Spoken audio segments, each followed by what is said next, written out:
234 தொகுதியிலும் 5 முனை போட்டி. முதல்ல 4 முனை போட்டி சொல்லிட்டு இருந்தோம். இப்ப 5 முனை போட்டி. 5 முனை போட்டியில 4 முனை போட்டிக்கான வேட்பாளர்களான பட்டியல் வந்து ஒவ்வொரு கட்சியும் வெளியிட்டது. கூட்டணியோட சேர்த்து வெளியிட்டிருக்காங்க.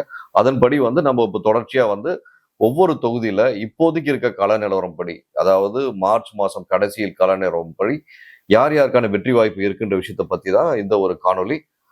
தொடர்ச்சியா நம்ம 2, 2 தொகுதியா வந்து வெளியிட போறோம். ஸோ அதோட முன்மாதிரி முதல் தொகுதி எதுன்னு பார்த்தீங்கன்னா, கொளத்தூர் தொகுதி. கொளத்தூர் என்றாலே நம்ம எல்லாருக்கும் தெரியும். உண்மையிலே நானும் நெறைய தடவ ஆசைப்பட்டுருக்கேன். பேசாம கொளத்தூர் தொகுதி வீடு மாத்திட்டு போயிடலாமான்னு சொல்லிட்டு. அவ்ளோ நெறைய விஷயங்கள் முதல்வர் அவர்கள் அந்த தொகுதியில செஞ்சிருக்காரு. அந்த தொகுதி மட்டும் செஞ்சிருக்காங்க. அது ஸ்பெசிஃபிக்கா சொல்லணும். இந்த தொகுதியை பொறுத்தவரைக்கும் பார்த்தீங்கன்னா, திமுகவுடைய வேட்பாளர் நமது தமிழகத்தின் மாநிலத்திற்கான முதல்வர் திரு ஸ்டாலின் அவர்கள் போட்டியிடுறதா பார்க்க முடியுது. அடுத்தபடியா அதிமுக சார்பா வந்து பார்த்தீங்கன்னா, சந்தான கிருஷ்ணன்ற நபர் போட்டியிடுறாரு. அப்புறம் தாவேக்கான்ற கட்சியில பார்த்தீங்கன்னா, நம்ம எல்லாருக்கும் தெரிந்த நபர் தான் வி.எஸ். பாபு அவர்கள். வி.எஸ். பாபு ஆல்ரெடி நம்ம எல்லாரும் தெரியும். பல கட்சி மாறி வந்த நபர். இப்போதைக்கு வந்து இதே திமுகல இருந்திருக்காரு, அதிமுகல இருந்திருக்காரு. தாவேக்கா வர்றதுக்கு ஒரு நாள் முன்னாடி வரைக்கும் கூட அதிமுகல இருந்தாரு.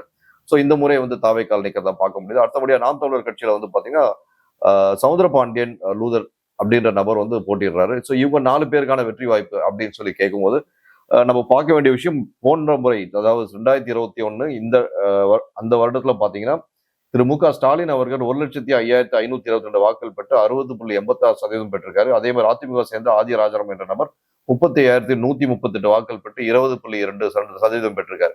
ஸோ உங்களுக்கு ரொம்ப கிளியரா தெரிஞ்சிருக்கும்.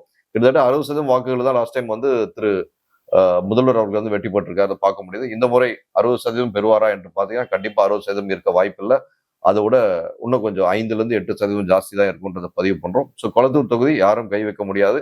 கண்டிப்பாக வந்து திரு முதல்வர் அவர்களுக்கு தான் வாய்ப்புகள் அதிகம் இருக்குன்னு தெரியுது.